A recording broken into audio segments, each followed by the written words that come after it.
నా పేరు సమూయేల్ అండి. మాది జయపొంగలూరు మండలం, చందలూరు గ్రామం. చర్చ్ ఆఫ్ క్రైస్ట్ సంఘంలో నేను ఒక సేవకుడుగా ఉన్నాను. 4 నెలలు బాగుంటే 2 నెలలు బాగుండను. ఇంట్లో సమస్యలు, కుటుంబ పరిస్థితులు బాగలేవు.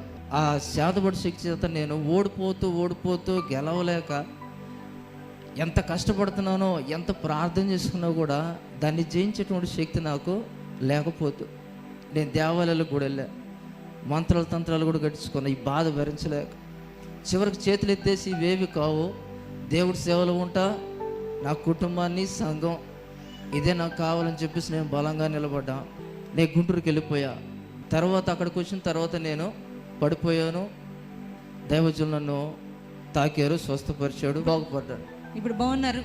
ఆ చేతబడి ప్రభావం అంతా కూడా తొలగిపోయింది. ఫ్రీగా ఉన్నారు. ఫ్రీగా ఉన్నా. గట్టిగా చప్పట్లు కూడా స్తోత్రం చెప్తారా?